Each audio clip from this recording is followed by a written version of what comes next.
Hello friends, welcome back to our channel. तो आज है वेक्टर सीरीज़ का हमारा 9th लेक्चर, जिसके अंदर हम वेक्टर का मल्टीप्लिकेशन का पार्ट कंटिन्यू करने वाले हैं। हमने जैसे पिछले वीडियो में बताया था कि वेक्टर के मल्टीप्लिकेशन के दो टाइप्स होते हैं, जिसमें पहला होता है डॉट प्रोडक्ट, जो हमने पिछले वीडियो में उसके बारे में पूरा डिटेल स्टडी किया था। और उसका दूसरा टाइप होता है जो होता है क्रॉस प्रोडक्ट। मैंने बताया था कि डॉट प्रोडक्ट जो होता है वो स्केलर प्रोडक्ट होता है, उसी हिसाब से जो हमारा क्रॉस प्रोडक्ट होगा वो होगा वेक्टर प्रोडक्ट। मीन्स इसका हम प्रोडक्ट करेंगे तो कुछ वेक्टर आंसर आएगा। तो आज इस लेक्चर में डॉट प्रोडक्ट के बारे में पूरा कॉन्सेप्चुअल अंडरस्टैंडिंग, क्या होता है डॉट प्रोडक्ट, किस तरह से आता है और डॉट प्रोडक्ट हम कहाँ कहाँ यूज़ करते हैं, मीन्स उसका कहाँ कहाँ एप्लीकेशन है अलग से, और उस पर बेस पर हम कुछ क्वेश्चन भी कर लेंगे जिससे कि हमारा कॉन्सेप्चुअल अंडरस्टैंडिंग हो जाए। और जो हमारा आने वाला वीडियो होगा उसके अंदर हम डॉट प्रोडक्ट और क्रॉस प्रोडक्ट के बेस पे मिक्स्ड क्वेश्चन करेंगे। जो अच्छे अच्छे क्वेश्चन आए हैं उसमें डॉट प्रोडक्ट और क्रॉस प्रोडक्ट दोनों मिक्स करते हैं और उसके ऊपर से क्वेश्चन बनाते हैं। तो वो क्वेश्चन आएगा हमारा रैपिड फायर वाले लेक्चर में, जो कि नेक्स्ट लेक्चर होगा। आज के लेक्चर में हम जो क्वेश्चन लेंगे इसमें सिर्फ डॉट प्रोडक्ट वाला कॉन्सेप्ट, सिर्फ क्रॉस प्रोडक्ट वाला कॉन्सेप्ट यूज़ होगा। तो अब शुरू करते हैं अपना लेक्चर और चालू करते हैं क्रॉस प्रोडक्ट। तो शुरू करते हैं अपना topic cross product.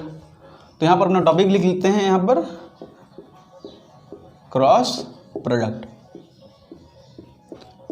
Okay, cross product means हमारे पास दो वेक्टर हो, सपोज दो वेक्टर को हम A vector and B vector से डोनेट करते हैं। हमारे पास दो वेक्टर हैं, A vector and B vector. Dot product में जब ये दोनों वेक्टर का हम डॉट करते थे तब इसका आंसर जो आता था वो स्केलर आता था। लेकिन अब ये दो वेक्टर का हम करेंगे क्रॉस। जो क्रॉस प्रोडक्ट होता है उसको पहले बताता हूँ, उसको बोलते हैं वेक्टर प्रोडक्ट। वेक्टर प्रोडक्ट क्यों बोलते हैं? बिकॉज इसका जो रिजल्टेंट है या इसका जो आंसर आता है उसमें जो वेक्टर क्वांटिटी रहेगा, मीन्स उसके अंदर आई जे के वाले टर्म्स रहेंगे, उसका डायरेक्शन रहेगा। ए बी वेक्टर है, इसके बीच में हम एक ऑपरेशन करते हैं जिसको कहते हैं cross product. Cross A cross B vector.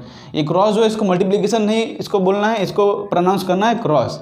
A cross B means दो वेक्टर लगा हो, बीच में कैसे क्रॉस मल्टीप्लिकेशन साइन हो, जिसको बोलना है क्रॉस, इसको बोलते हैं क्रॉस। ठीक है, तो ए क्रॉस बी एक वेक्टर का ऑपरेशन है, एक मल्टीप्लिकेशन का ऑपरेशन है।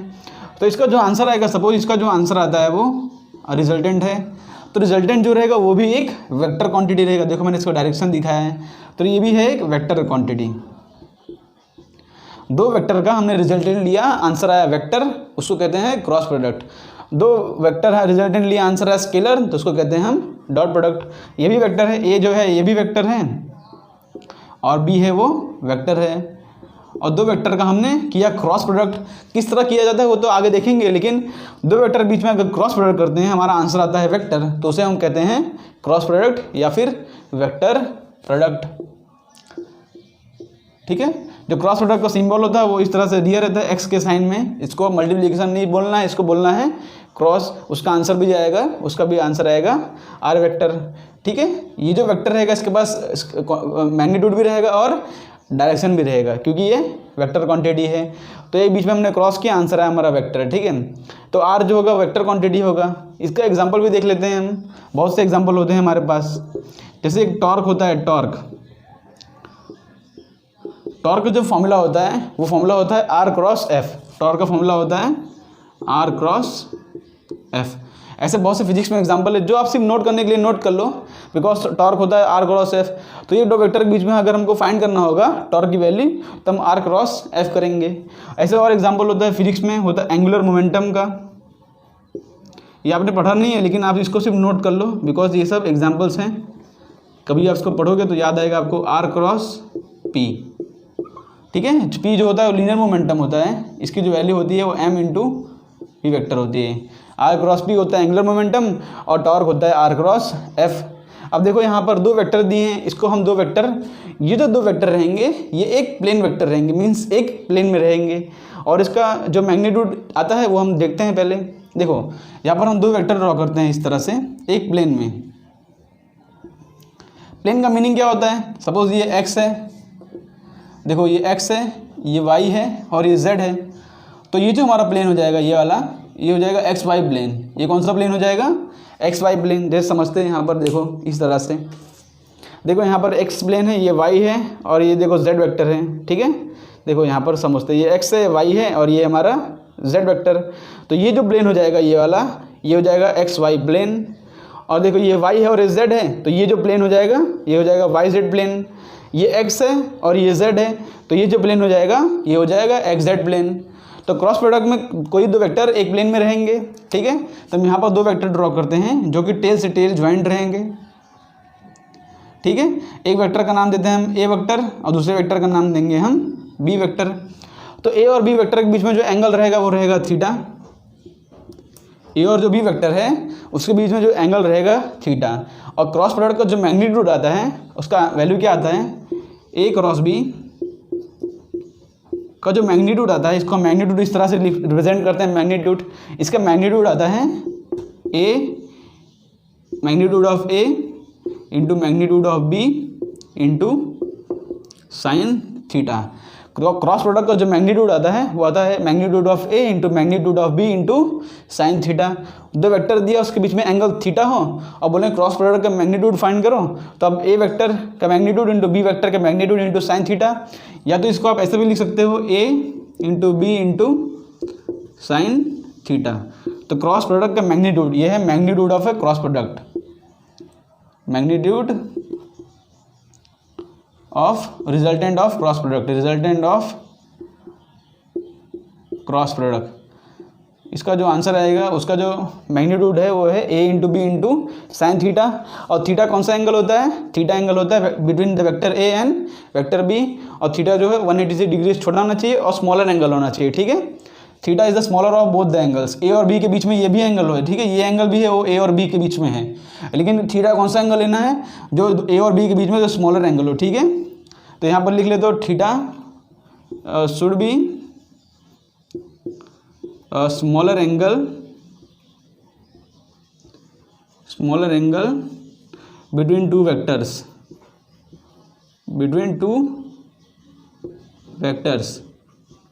देखो ये हमारा थीटा है, ये पूरा हो जाएगा 360 माइनस थीटा। लेकिन हमको थीटा कौन सा लेना है, जो ए और बी के बीच में जो स्मॉलर एंगल होगा थीटा, इसको बड़े वाले को थीटा नहीं लेना है, ठीक है। समझ पड़ गया। यहाँ पे थीटा जो एंगल होगा smaller angle between two vectors होगा। और क्रॉस प्रोडक्ट का जो मैग्नीट्यूड आता है वो है A into B into sine theta. लेकिन हमने बोला कि जो क्रॉस प्रोडक्ट है वो वेक्टर प्रोडक्ट है, मीन्स इसका मैग्नीट्यूड के साथ साथ इसका कुछ डायरेक्शन भी आएगा। तो अब डायरेक्शन किस तरह से लिखा जाता है या किस तरह से फाइंड किया जाता है वो आगे हम देखते हैं। इतना समझ गए कि क्रॉस प्रोडक्ट होता है, वेक्टर प्रोडक्ट होता है, उसका जो आंसर है वेक्टर आता है। एग्जाम्पल देख लिया हमने यहाँ पर, और मैग्नीट्यूड किस तरह से लिखा जाए वो हमने देख लिया। और थीटा जो होगा वो smaller angle between two vectors होगा। इतना हमने समझ लिया। तो रफ करके हम अब डायरेक्शन के बारे में देखते हैं। तो अब हम देखते हैं डायरेक्शन के बारे में कि क्रॉस प्रोडक्ट होता है, उसको वेक्टर, उसका डायरेक्शन किस तरह से फाइंड किया जाता है। तो यहाँ पर टॉपिक डालते हैं direction of resultant of cross product.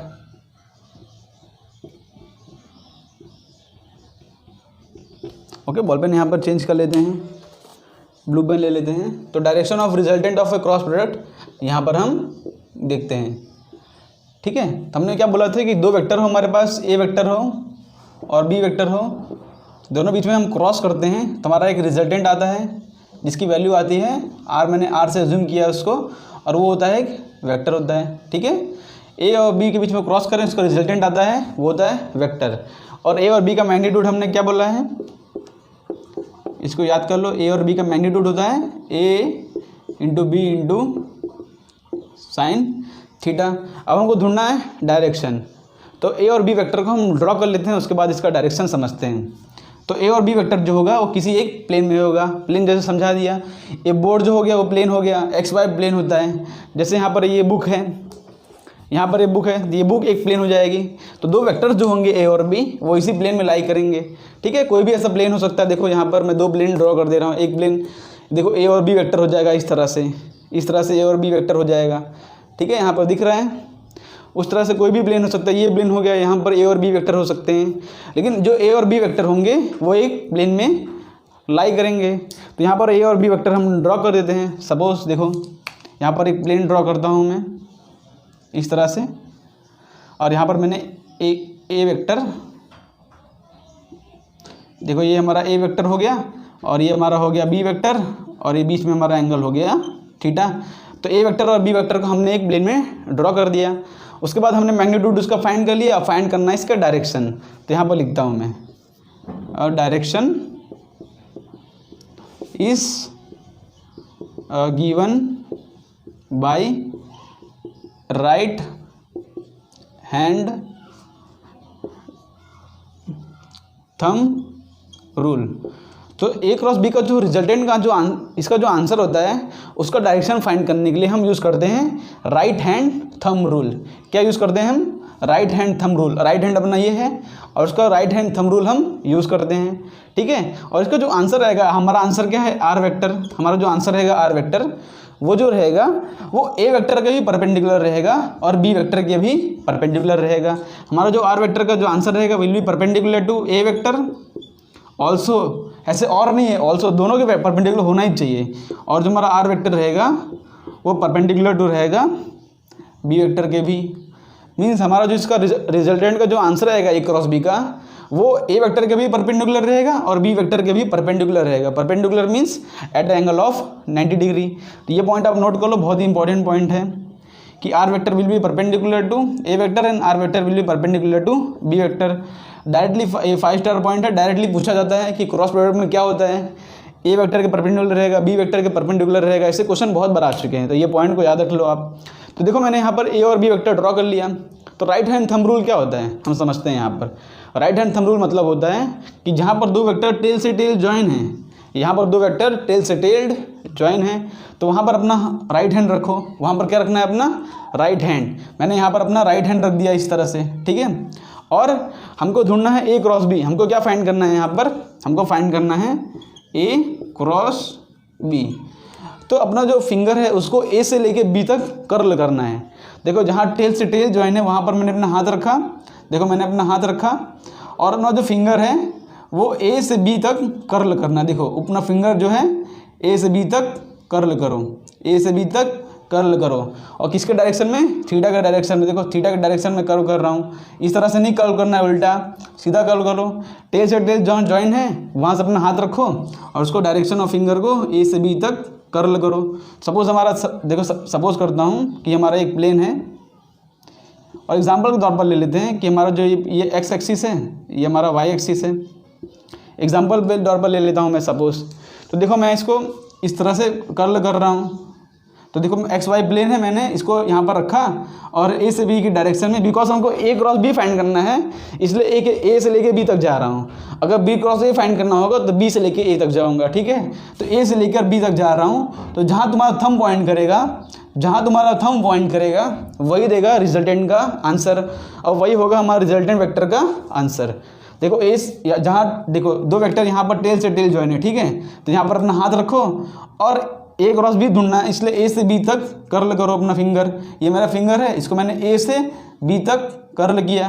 तो हमारा जो रिजल्टेंट का आंसर आएगा, हमारा थंब कहाँ पॉइंट कर रहा है? आउटसाइड। तो हमारा रिजल्टेंट का जो आंसर आएगा, देखो एक्स और वाई है तो एक्स और वाई के परपेंडिकुलर क्या होगा? Outside Z axis. तो हमारा इसका आंसर आ जाएगा, वो हो जाएगा जेड एक्सिस, ठीक है। इसको मैं आउटसाइड को इस तरह से कुछ रिप्रेजेंट कर देता हूँ यहाँ पर, ठीक है। एक्चुअली इस तरह से, लेकिन बोर्ड पे ड्रॉ करना नहीं मुश्किल है, इसलिए मैंने यहाँ पर इसको इस तरह से रिप्रेजेंट कर दिया है। समझ पड़ा? यहाँ पर दो वेक्टर जिस तरह से भी दिए हों उसको इस तरह से ड्रॉ कर लो। या तो ये प्लेन को कुछ इस तरह से समझो कि ये जो प्लेन है ये बुक का प्लेन है। सपोज देखो इसको इस तरह एग्जाम्पल से समझाता हूँ। बुक कहाँ चला गया? देखो यहाँ पर ये जो प्लेन है इसको मैं इस तरह से कर दे रहा हूँ, ये प्लेन है इस तरह से कर दे रहा हूँ। तो दो वेक्टर जो हो जाएंगे वो कुछ इस तरह से हो जाएंगे। देखो यहाँ पर दो वेक्टर जो हो जाएंगे वो कुछ इस तरह से हो जाएंगे। देखो ये हमारे दो वेक्टर हैं, ये इस तरह से हो गए। और ये वाला जो है हमारा ए वेक्टर है, ये वाला जो है हमारा बी वेक्टर है। ये वाला जो है हमारा नीचे वाला जो है ए वेक्टर है, ऊपर वाला जो है बी वेक्टर है। तो ए से लेके बी वेक्टर तक पॉइंट कर रहा हूँ। तो देखो हमारा थंब कहाँ ऊपर जा रहा है? ए से लेके बी तक तो ऊपर जा रहा है, ए से लेके बी तक तो ऊपर जा रहा है। तो जहाँ हमारा थंब पॉइंट करेगा वही होगा हमारा डायरेक्शन ऑफ रिजल्टेंट वेक्टर। तो यहाँ पर रिजल्टेंट वेक्टर का डायरेक्शन किस तरह से फाइंड करना है, यहाँ पर लिखता हूँ। देखो ऐसे लिखना है, पहले यहाँ से पहले वेक्टर को कनेक्ट करो, टेल से टेल ज्वाइन वेक्टर। इसको नोट कर लो किस तरह से फाइंड करना है। Join vector from tail to tail, then curl your fingers, जैसे ए क्रॉस बी फाइंड करना है तो curl your fingers from A vector to B vector. हमको अपना फिंगर कर्ल करना है A vector to B vector. The direction of thumb, ऐसा लिख सकते हैं वेयर द थंब पॉइंट्स, ऐसा लिखता हूँ इस तरह से यहाँ पर, वेयर द थंब पॉइंट्स, जहाँ पर हमारा थंब का डायरेक्शन होगा, gives the direction of resultant vector, gives the direction of resultant vector. A cross B का जो रिजल्टेंट रहेगा उसका डायरेक्शन किस तरह से मिलेगा, ए से लेके बी तक को कर्ल करो और उसके जहाँ हमारा थंब पॉइंट करेगा वही रहेगा हमारा वेक्टर। जैसे यहाँ पर ड्रॉ करता हूँ, सपोज देखो इस तरह से मैं कुछ ड्रॉ कर दिया है। यहाँ पर ये हमारा वाई है, ये हमारा जेड है और ये हमारा एक्स है, ठीक है। तो वाई जेड प्लेन में दो वेक्टर रहेगा, सपोज ये हमारा दो वेक्टर है वाई जेड प्लेन में, ये एक वेक्टर है ए वेक्टर और ये वेक्टर है बी वेक्टर, ठीक है। यहाँ पर मैं ड्रॉ कर दिया। तो यहाँ पर मेरे को ए क्रॉस बी का डायरेक्शन फाइंड करना है, ए क्रॉस बी का। तो देखो कर्ल करो यहाँ पर ए क्रॉस बी, ये हमारा एंगल है थीटा, स्मॉलर एंगल जो हो जाएगा वो हो जाएगा थीटा। तो ए से बी तक का कर्ल करो, देखो मैंने ए लिया, देखो पहले जहाँ टेल से टेल ज्वाइन है वहाँ पर अपना हाथ रखो, फिर ए से बी तक कर्ल करो। तो डायरेक्शन कहाँ रहा है, आउटसाइड। आउटसाइड कौन सा है, ये वाई जेड प्लेन है, तो आउटसाइड आ जाएगा एक्स एक्सिस, ठीक है। तुम्हारा जो डायरेक्शन हो जाएगा वो हो जाएगा एक्स प्लेन। जरूरी नहीं कि वो एक्स वाई जेड प्लेन में हो, वो कोई भी हो सकता है, लेकिन मैं आप एग्जाम समझाने के लिए आपको एक्स वाई जेड प्लेन में ड्रॉ कर रहा हूँ। और रैंडम कोई भी प्लेन पे हो सकते हैं, कोई भी एंगल पर हो सकते हैं। आपको सिर्फ इतना ध्यान रखना है कि जो हमारा आंसर आएगा वो ए वेक्टर के भी परपेंडिकुलर होगा और बी वेक्टर के भी परपेंडिकुलर होगा। मीन दोनों वेक्टर रहेंगे वो दोनों के वो परपेंडिकुलर रहेगा। तो मैं वाई से जेड तक पॉइंट किया, तुम्हारा जो आंसर आया, तो इसका डायरेक्शन क्या हो जाएगा, डायरेक्शन, इसका डायरेक्शन हो जाएगा एक्स के डायरेक्शन में कौन सा होता है, आई कैप, तो इसका डायरेक्शन हो जाएगा आई कैप। उसी हिसाब से मेरे को बी क्रॉस ए कोई पूछ ले, बी क्रॉस ए का डायरेक्शन क्या हो जाएगा, तो बी क्रॉस ए का डायरेक्शन क्या हो जाएगा, देखो बी फिंगर यहाँ पर रखो, ठीक है, यहाँ पर जहाँ टेल से टेल है, और जो अपना हाथ है उसको बी से ए तक कर्ल करो। देखो इस तरह से तो कर्ल कर नहीं सकते, इस तरह से ए से बी हो जाएगा, तो हाथ को ऐसे उल्टा घुमा लो। देखो इस तरह से कर्ल तो हो नहीं पाएगा, ए से बी हो जाएगा, इसलिए हाथ को हमने ऐसे घुमा लिया। अब देखो मैं बी से ए तक कर्ल कर रहा हूँ, बी से ए तक कर्ल कर रहा हूँ। तो फिंगर कहाँ पॉइंट कर रहा है, जो मैं थंब कहाँ पॉइंट कर रहा है, थंब अंदर पॉइंट कर रहा है, थंब कहाँ पॉइंट कर रहा है, अंदर। तो हमारा जो डायरेक्शन हो जाएगा, ये आई कैप है, इस तरफ आई कैप था, तो अंदर हो जाएगा माइनस आई कैप, ठीक है, अंदर हो जाएगा माइनस आई कैप। तो किस तरह से डायरेक्शन निकाला जाता है आपने देख लिया। अगर ए से बी पूछा तो इस तरफ गए, इस तरफ डायरेक्शन निकला, और बी से ए गए तो ये देखो इस तरफ अंदर हो गया हमारा डायरेक्शन। तो डायरेक्शन ऑफ ए वेक्टर किस तरह निकाला जाए, ए क्रॉस बी का, join vector from tail to tail, पहले वेक्टर को टेल से टेल ज्वाइन करो, उसके बाद curl your finger from A to B, तो ए से बी तक हमने फिंगर कर्ल किया। वेयर द थंब पॉइंट्स, जहाँ तुम्हारा थंब पॉइंट कर रहा है वही होगा direction of a resultant vector. तो इसको किस तरह लिखते हैं वो देखते हैं यहाँ पर। देखो तो ये आपने समझ गए यहाँ पर, इसको थोड़ा रफ करता हूँ यहाँ पर से, ओके, यहाँ पर इसको हमने रफ कर दिया। तो यहाँ पर देखा हमने कि ए क्रॉस बी है, A vector cross B vector, उसका जो मैग्नीट्यूड होता है, मैग्नीट्यूड क्या होता है, A magnitude of A into magnitude of B into sine theta. ये तो इसका मैग्नीट्यूड हो गया, लेकिन इसका डायरेक्शन क्या होगा, डायरेक्शन को हम यहाँ पे एन कैप से डिफाइन करते हैं, एन कैप। एन कैप कोई जनरली कोई अच्छा खास वैल्यू नहीं है, लेकिन यहाँ पर कोई भी डायरेक्शन हो सकता है, इसलिए एनी डायरेक्शन को दिखाने के लिए मैंने यहाँ पर एन कैप होगा। अगर वो आंसर अगर आपका रिजल्टेंट आई कैप में आ रहा है तो एन जो हो जाएगा आई कैप हो जाएगा, सिंपल। अगर एक्स वाई जेड तीनों प्लेन में आ रहा है, मीन्स ऐसा कुछ एंगल आ रहा है जो एक्स वाई जेड तीनों में हो, तो आपका एन हो जाएगा आई कैप जे कैप, वो सब मतलब उसी डायरेक्शन में यूनिट वेक्टर हो जाएगा। एन कैप क्या है, N cap is the unit vector perpendicular to both the vectors, mean दो वेक्टर होंगे हमारे पास, उसके परपेंडिकुलर यूनिट वेक्टर जो होगा उसको कहते हैं एन कैप। जैसे कि हमारा जो डायरेक्शन है, सपोज आई जे के तीनों डायरेक्शन में आ गया है, तो आई जे के तीनों का हम यूनिट वेक्टर फाइंड करेंगे और वही हो जाएगा हमारा एन कैप और वही हो जाएगा हमारा डायरेक्शन। और डायरेक्शन किस तरह से फाइंड किया जाता है कर्ल करके, वो तो मैंने आपको बता ही दिया, यहाँ पर आपने नोट कर लिया। तो एक ए क्रॉस बी वेक्टर का ये है मैग्नीट्यूड और ये है डायरेक्शन। तो यहाँ पर लिखता हूँ, ये हो जाएगा हमारा magnitude of A into magnitude of B into sine theta, और डायरेक्शन जो हो जाएगा हमारा ए क्रॉस बी का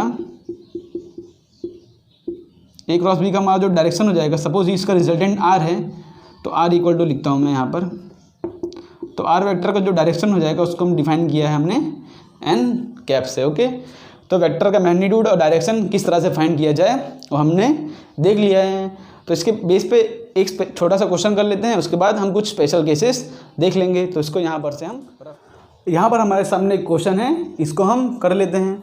क्वेश्चन में क्या बोल रहा है, फाइंड ए क्रॉस बी। हमारे पास ए वेक्टर दिया है, 2 वेक्टर दिया है और हमको पूछा है ए क्रॉस बी। सिंपल सा क्वेश्चन है। यहाँ पर ए क्रॉस बी पूछा है तो यहाँ पर लिखते हैं ए क्रॉस बी क्या होगा, ए क्रॉस बी होगा magnitude of A into magnitude of B sine theta, और इसका डायरेक्शन जो हो जाएगा वो जाएगा एन कैप। ये डायरेक्टली इसका फॉर्मूला होता है ए क्रॉस बी का। तो हमको दिया है, देखो पहले ए और बी और दिया है। ए हमको क्या दिया है, यहाँ पर 3 यूनिट दिया है, ए तो लिख लेते हैं 3 यूनिट, और बी हमको क्या दिया है 4 यूनिट, इसका मैग्नीट्यूड है। और sine theta, angle between A and B vector theta है 30 डिग्री, तो यहाँ पर थीटा लिख लेते हैं साइन थीटा, साइन हो जाएगा 30 इंटू एन कैप। तो साइन 30 होता है 1/2, तो 3 into 4 into 1/2 into N cap, तो 2 2 4 हो जाएगा। हमारा आ रहा है 6 इंटू एन कैप। देख सकते हैं यहाँ पर 6 इंटू एन कैप, तो 6 तो चारों ऑप्शन में है, और एन कैप जो है direction of the resultant vector है। तो सारे में कुछ ना कुछ डायरेक्शन दिया है, और जो डायरेक्शन होगा वो यूनिट वेक्टर होगा। तो सब में दिखते हैं यूनिट वेक्टर ही दिया है सब में ऑप्शन में, ठीक है। बिकॉज के का और जे का मैग्नीट्यूड होगा √2, तो नीचे √2 से डिवाइड किया है। आई जी के का मैग्नीट्यूड होता है 1 + 1 + √1² + 1² + 1², होगा √3, तो नीचे √3 दिया है। मीन सब है यूनिट वेक्टर ही है, ठीक है। तो हमको फाइंड करना है कि ए और बी वेक्टर का डायरेक्शन क्या होगा। हमको पूछा है ए क्रॉस बी, तो ए क्रॉस बी करना क्या होता है आपको। देखो ये हमारा जो प्लेन है, ये हमारा कौन सा प्लेन है, इसको दिखाता हूँ आपको। ये जो हमारा प्लेन दिया है यहाँ पर इस तरह से, ये इस तरह से कुछ प्लेन दिया है, ठीक है। ये प्लेन हमारा कुछ इस तरह से है, और ये कौन सा प्लेन है, XZ प्लेन है। कौन सा प्लेन है ये, XZ प्लेन।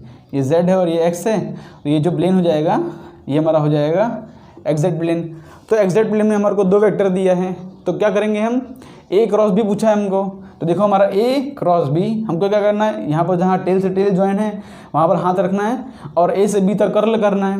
देखो मैं ए से ए गया और ए से बी तक कर्ल कर दिया, तो ए से बी तक कर्ल कर रहा हूँ, तो डायरेक्शन कहाँ पे आ रहा है, इस तरफ, मीन्स एक्स और जेड के परपेंडिकुलर। इसको मैंने इस तरह ड्रॉ किया, लेकिन एक्चुअली ये बाहर ही आ रहा है।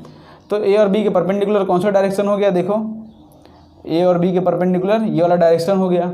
ये कौन सा डायरेक्शन है हमारा, वाई कैप का डायरेक्शन है, बिकॉज एक्स और जेड के परपेंडिकुलर क्या होता है, वाई कैप। तो ए और बी का हमारा आंसर आ रहा है वाई कैप, ठीक है। तो यहाँ पर एन कैप की जगह हम क्या लिख सकते हैं, वाई, और वाई के डायरेक्शन में यूनिट वेक्टर क्या होता है, जे कैप। तो हमारा इसका आंसर हो जाएगा 6 इंटू जे कैप। अगर बी क्रॉस ए पूछा होता हमको बाई एग्जाम्पल, फॉर एग्जाम्पल हमको बी क्रॉस ए पूछा होता तो मैग्नीट्यूड तो यही आता वापस, लेकिन डायरेक्शन क्या होता, हम बी से ए तक जाते हैं। तो इस तरह जाने के बजाय हम इस तरह से जाते हैं, बी क्रॉस ए, और हमारा फिंगर जो है अंदर पॉइंट कर रहा है। तो ये जो हो जाएगा हमारा जे कैप का डायरेक्शन हो जाएगा, तो उसका उल्टा हो जाएगा -जे कैप। तो हमारा आंसर आ जाता है -6 जे कैप। यहाँ पर ए क्रॉस बी पूछा था, इसलिए हमारा जो आंसर आया वो आया जे कैप। ओके, तो हमारा आंसर क्या आ गया, 6 जे कैप। ए क्रॉस बी वेक्टर का आंसर आ गया 6 जे कैप। मैग्नीट्यूड आया 6 और डायरेक्शन आया जे कैप। तो ये सिंपल सा क्वेश्चन था। अब हम देख लेते हैं एक जो हमारा वेक्टर है उसके कुछ स्पेशल केसेस होते हैं, वो हम देख लेते हैं, बहुत ही इंपॉर्टेंट होते हैं। तो यहाँ पर कुछ हम स्पेशल केसेस देख लेते हैं, उसको आप ध्यान रखना। स्पेशल केसेस किसका, ए क्रॉस बी का। तो ए क्रॉस बी का मैग्नीट्यूड का आंसर क्या होता है, A into B into sine theta. उसका डायरेक्शन होता है एन कैप। तो इस पर कुछ स्पेशल केस देख लेते हैं। पहला हमारा स्पेशल केस हो जाएगा when theta is equal to 0 degree. तो थीटा 0 डिग्री होगा, मीन्स दो वेक्टर कुछ इस तरह से ड्रॉ हो जाएंगे, दो वेक्टर कुछ इस तरह से। और इनका जो देखो यहाँ पर फॉर्मूला पर रखे हम, मैग्नीट्यूड ऑफ ए कुछ भी हो, बी कुछ भी हो, पर साइन 0 क्या होगा, साइन ऑफ 0 हो जाएगा 0। तो हमारा जो ए क्रॉस बी उसका आंसर जो आ जाएगा वो आ जाएगा 0। इसको ध्यान रखना है आपको, बहुत ही इंपॉर्टेंट केस है, इसको आप 5 स्टार केस मार्क कर सकते हो। When two vectors are parallel, लिख लो यहाँ पर, when two vectors are parallel then their cross product is 0, cross product is 0। Important case है कि अगर दो वेक्टर पैरेलल होंगे तो उनका जो क्रॉस प्रोडक्ट आएगा वो आ जाएगा 0। हमने डॉट प्रोडक्ट में देखा था कि जब दो वेक्टर परपेंडिकुलर होते हैं तब उनका डॉट प्रोडक्ट आता है 0, पर क्रॉस प्रोडक्ट में क्या है, दो वेक्टर जब पैरेलल आ रहे हैं तो साइन 0 की वैल्यू 0 है, इसलिए हमारा जो क्रॉस प्रोडक्ट आ रहा है वो आ रहा है 0। When two vectors are parallel then the cross product is 0। Question में आपको सिंपली ऐसा ही दिया हो कि this two vectors are parallel, तो आप क्या करना, उसका क्रॉस प्रोडक्ट इक्वल टू 0 करके उसको आंसर सॉल्व करना शुरू करना है, ठीक है। तो यहाँ पर when two vectors are parallel then cross product is 0। हमारा सेकंड केस यहाँ पर हो जाएगा when theta equal to 180 degree. जब थीटा 180 डिग्री होगा तो क्या होगा, दो वेक्टर्स एंटी पैरेलल हो जाएंगे कुछ इस तरह से। दो वेक्टर एंटी पैरेलल होंगे तो उसमें भी a into B into sine 180 आएगा और उसका भी आंसर क्या हो जाएगा 0। हमारा ए क्रॉस बी का मैग्नीट्यूड क्या आ जाएगा, उसमें आ जाएगा a into B into sine 180, और साइन 180 भी क्या होता है 0, तो इसका भी आंसर आ जाएगा 0। तो पैरेलल हो या एंटी पैरेलल, उसमें जो हमारा थीटा अगर 0 डिग्री हो या 180 डिग्री हो तो उसमें क्रॉस प्रोडक्ट क्या होता है 0। ये सेकंड केस भी इंपॉर्टेंट था। और थर्ड हमारा केस क्या हो जाएगा, when theta equal to 90 degree. 0, 90, 180 यही तो स्पेशल केसेस होते हैं। जब थीटा 90 डिग्री होगा तो क्या होगा, देखो यहाँ पर हमारा जो ए क्रॉस बी का मैग्नीट्यूड हो जाएगा वो हो जाएगा a into B into sine 90, तो साइन 90 तो 1 होता है, इसलिए हमारा आंसर आ जाएगा a इंटू बी। मीन्स अगर दो वेक्टर पैरेलल होंगे तो उसका जो आंसर आएगा हमारा a क्रॉस बी का वो आ जाएगा a into B, means maximum answer आएगा। मैक्सिमम किस तरह से आता है वो अभी हम पैरेललोग्राम से समझेंगे कि अगर दो वेक्टर जो हैं वो क्या बोलते हैं, अगर वो एग्जैक्ट परपेंडिकुलर हो तो हमारा जो आंसर आता है वो आता है a इंटू बी, जो कि है मैक्सिमम आंसर, मैक्स आंसर। उस हिसाब से अगर थीटा 270 डिग्री होगा तब माइनस ए बी आएगा, बिकॉज साइन 270 होता है माइनस ए बी, तो हमारा जो वैल्यू आ जाएगा क्रॉस प्रोडक्ट का वो आ जाएगा minimum, means minus A B. Okay, तो स्पेशल केसेस क्या थे, when theta equal to 0 degree तो हमारा क्रॉस प्रोडक्ट आएगा 0। डॉट प्रोडक्ट में उल्टा था, डॉट प्रोडक्ट में 90 डिग्री था तब था, 180 पे भी 0 आएगा और 90 पे वो आता है मैक्सिमम आंसर। तो ये थे हमारे कुछ स्पेशल केसेस क्रॉस प्रोडक्ट के। अब यहाँ पर कुछ प्रॉपर्टी देख लेते हैं उसकी, प्रॉपर्टीज ऑफ क्रॉस प्रोडक्ट, जिसको आपको इंपॉर्टेंट पॉइंट रखना है, ठीक है। या तो इंपॉर्टेंट पॉइंट लिखते हैं, बिकॉज प्रॉपर्टीज नहीं कह सकते उसको, हम इंपॉर्टेंट पॉइंट्स कहते हैं। यहाँ पर लिख लेता हूँ मैं, इम्पॉर्टेंट्स पॉइंट ऑफ क्रॉस प्रोडक्ट, ठीक है। क्रॉस प्रोडक्ट बारे में कुछ इंपॉर्टेंट पॉइंट होते हैं वो यहाँ पर हम लिख लेते हैं। देखो यहाँ पर लिखते हैं, पहला cross product with self is 0। ये पॉइंट नहीं लिखा जाए तो भी आप समझ सकते हो कि सेल्फ मीन्स, अगर मैं ऐसे पूछा कि ए क्रॉस ए क्या होगा, मैं पूछूं आपसे कि ए क्रॉस ए वेक्टर क्या होगा, तो आप बोलोगे ए है और दोनों ए है, मीन्स दोनों वेक्टर सेम पैरेलल होंगे और सेम मैग्नीट्यूड और सेम डायरेक्शन के होंगे। तो मैंने बताया उनके बीच में एंगल क्या होगा, 0 डिग्री होगा। तो फिर क्रॉस प्रोडक्ट का आंसर क्या आ जाएगा, देखो ए क्रॉस ए का आंसर क्या आ जाएगा, magnitude of A into magnitude of A into sine 0 आ जाएगा, बिकॉज दोनों के बीच में एंगल कितना है 0, तो इसका आंसर क्या आ जाएगा 0। तो cross product with the self vector is 0, cross product with self is 0। Okay, तो क्रॉस प्रोडक्ट का जो आंसर आएगा वो उसका सेल्फ से करेंगे तो उसका आंसर आ जाएगा 0। तो पहला तो सिंपल ही केस था, तो हमने समझ लिया पहला केस। दूसरा केस समझते हैं यहाँ पर। दूसरा केस क्या हो जाएगा, क्रॉस प्रोडक्ट, इंपॉर्टेंट केस है, इज नॉट कम्यूटेटिव। इंपॉर्टेंट है, क्रॉस प्रोडक्ट जो है कम्यूटेटिव नहीं होता, क्रॉस प्रोडक्ट जो है कम्यूटेटिव नहीं होता। जैसे कि मैं पूछूं आपसे कि A cross B is not equal to B cross A, जिसके बारे में मैंने पहले समझाया था कि ए क्रॉस बी का डायरेक्शन अगर इस तरफ आ रहा है तो बी क्रॉस ए का डायरेक्शन उसके अपोजिट आ रहा है, इसलिए ए क्रॉस बी जो होगा वो बी क्रॉस ए के इक्वल नहीं होगा। भी क्यों?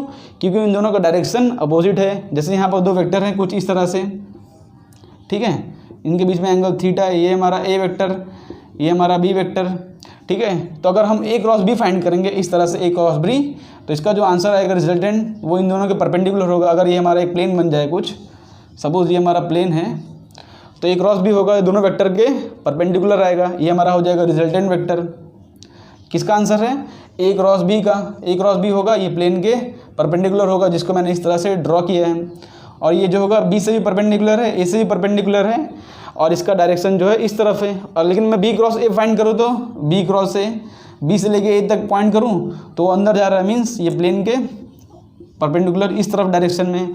तो ये हमारा जो डायरेक्शन है वो बी क्रॉस ए का है। सपोज ये हमारा प्लेन है, देखो मैं किस तरह से बताना चाह रहा हूँ आपको। देखो ये बुक है, अगर यहाँ पर दो वेक्टर ड्रॉ किए हैं कुछ इस तरह से, तो ए क्रॉस बी करेंगे तो इस तरफ आएगा, और बी क्रॉस ए करेंगे तो इस तरफ आएगा। मीन्स एक वेक्टर ऊपर पॉइंट करेगा इस तरह से, ये ए क्रॉस बी का आंसर होगा, तो बी क्रॉस ए का आंसर उसके अपोजिट होगा, ठीक है। उसको मैंने यहाँ पर इस तरह से ड्रॉ किया है। तो ये जो है resultant of A cross B है, और ये जो है resultant of B cross A है। तो ए क्रॉस बी है और बी क्रॉस ए इक्वल नहीं है, बिकॉज दोनों का डायरेक्शन अपोजिट है, लेकिन दोनों का मैग्नीट्यूड तो सेम होगा, ठीक है। अगर मैग्नीट्यूड पूछा जाए तो ए क्रॉस बी का मैग्नीट्यूड क्या होगा? ए बी साइन थीटा, और बी क्रॉस ए का मैग्नीट्यूड क्या होगा? बी ए साइन थीटा। मैग्नीट्यूड तो सेम ही है, तो यहाँ पर एकदम है इस तरह से कि मैग्नीट्यूड तो दोनों का सेम ही है। ए क्रॉस बी का magnitude equal to B cross A का magnitude of A cross B is equal to B cross A. But अगर वेक्टर लिखा जाए, बिकॉज वेक्टर में मैग्नीट्यूड और डायरेक्शन दोनों आता है, तो वो दोनों एक दूसरे के इक्वल नहीं होंगे। लेकिन देख रहे हो कि आप अगर ए क्रॉस बी का ऊपर आ रहा है तो बी क्रॉस ए का नीचे आ रहा है, मीन्स दोनों आ रहे हैं अपोजिट। तो हम इसको कुछ इस तरह से लिख सकते हैं कि ए क्रॉस बी जो होगा is equal to negative of B cross A. जैसे कि ए क्रॉस बी का हमारा आंसर आई कैप आया, तो बी क्रॉस ए का आंसर क्या आएगा? माइनस आई कैप, उसके जस्ट अपोजिट। जैसे ए क्रॉस बी का हमारा आंसर जे कैप आया, तो बी क्रॉस ए का आंसर क्या आ जाएगा? Minus of J cap. तो ये पॉइंट याद रखना, क्रॉस प्रोडक्ट जो होता है वो कम्यूटेटिव नहीं होता। ये हमारा पॉइंट है सेकंड पॉइंट। तो सेकंड पॉइंट को यहाँ पर रफ करते हैं और थर्ड पॉइंट लिखते हैं हम यहाँ पर से, ठीक है। तो दो पॉइंट हो गया हमारा कि सेल्फ के साथ क्रॉस प्रोडक्ट 0 होगा, और जो क्रॉस प्रोडक्ट होता है वो कम्यूटेटिव नहीं होता। अब थर्ड पॉइंट लिखते हैं यहाँ पर, cross product follows associative law. भले क्रॉस प्रोडक्ट कम्यूटेटिव नहीं होता, बट वो एसोसिएटिव तो होता है। एसोसिएटिव कहने का मतलब क्या है? जैसे आपको यहाँ पर तीन वेक्टर दिया हो कुछ इस तरह से, ए वेक्टर और अंदर दिया हो, यहाँ पर देखो इस तरह से दिया हो कुछ, ए वेक्टर दिया हो, क्रॉस अंदर दिया हो B vector plus C vector, A cross अंदर दिया हो B vector plus C vector. तो मल्टीप्लिकेशन जिस तरह से ओपन करते हैं वहाँ पर भी इस तरह से ओपन हम कर सकते हैं। तो इसको यहाँ से लिखेंगे तो हो जाएगा ए क्रॉस बी हो जाएगा, और बीच में प्लस यहाँ से इसे लिखेंगे तो हो जाएगा ए क्रॉस सी, ठीक है। तो जिस तरह से हम मल्टीप्लिकेशन में ओपन करते हैं उस तरह से यहाँ पर ओपन कर सकते हैं। बस इतना बात का ध्यान रखना है आपको कि यहाँ पर अगर ए क्रॉस बी है तो यहाँ पर ए क्रॉस बी ही लिखना, ठीक है। बी क्रॉस ए मत कर देना, बिकॉज उसका डायरेक्शन अपोजिट होता है तो वो रॉन्ग हो जाएगा। इसमें ध्यान रखना होता है यहाँ पर। जैसे कुछ इस तरह से पूछा हो यहाँ पर, तो इसका आंसर क्या आएगा? देखो बी क्रॉस ए पूछा तो यहाँ पर बी क्रॉस ए लिखना है, ठीक है, ए क्रॉस बी नहीं लिखना है। प्लस यहाँ पर बी क्रॉस सी आ रहा है तो यहाँ पर बी क्रॉस सी लिखना है। तो जो क्रॉस प्रोडक्ट होता है वो एसोसिएटिव लॉ फॉलो करता है। जैसे यहाँ पर दो वेक्टर दिए हों, A vector plus B vector cross with C vector plus D vector. तो पहले इसको सॉल्व करेंगे हम, हो जाएगा हमारा ए क्रॉस सी प्लस, फिर इसको सॉल्व करेंगे हम, हो जाएगा हमारा ए क्रॉस डी, फिर दूसरा वेक्टर लेंगे, ये हो जाएगा बी क्रॉस सी, उसके बाद ये लास्ट वाला वेक्टर ले लेंगे ये वाला, तो हो जाएगा बी क्रॉस डी। ठीक है, तो जो क्रॉस प्रोडक्ट होगा वो एसोसिएटिव लॉ फॉलो करेगा, मींस उसको डायरेक्टली हम ओपन करके लिख सकते हैं। तो प्रॉपर्टीज़ में 3 प्रॉपर्टीज़ थे, पहला होता है सेल्फ के साथ क्रॉस प्रोडक्ट 0 होता है, दूसरा वो कम्यूटेटिव लॉ फॉलो नहीं करता, मैग्नीट्यूड सेम होता है बट डायरेक्शन अपोजिट होने की वजह से कम्यूटेटिव लॉ फॉलो नहीं करता, और एसोसिएटिव लॉ फॉलो करता है। ठीक है, तो ये हमारे हो गए प्रॉपर्टीज़। तो अब हम इसके बेस पे हम कुछ 1-2 क्वेश्चन करते हैं और इसको यहाँ पर से रफ करते हैं। तो क्वेश्चंस करने से पहले कुछ और इम्पोर्टेंट पॉइंट्स है जिसको हमको रिमेंबर करना पड़ेगा। उसमें से हमारा जो पॉइंट होगा वो हो जाएगा cross product of orthogonal unit vectors, orthogonal unit vectors. तो ऑर्थोगोनल यूनिट हमारे पास कौन से हैं? 3 वेक्टर्स हमारे पास ऑर्थोगोनल यूनिट वेक्टर्स, आई, जे और के। ठीक है, हमारे पास 3 वेक्टर्स हैं, आई कैप, जे कैप और के कैप। ऑर्थोगोनल मीन्स होता है परपेंडिकुलर। ओके, एक्चुअली में ये टर्म्स पता होना चाहिए आपको कि ऑर्थोगोनल मतलब जो होता है वो होता है परपेंडिकुलर।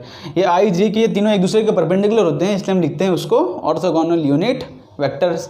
तो ऑर्थोगोनल यूनिट वेक्टर्स का हम देखते हैं कि क्रॉस प्रोडक्ट का आंसर क्या आता है। तो यहाँ पर शुरू करते हैं, पहले हम सेल्फ के साथ क्रॉस प्रोडक्ट करते हैं, मीन्स आई क्रॉस आई करेंगे हम।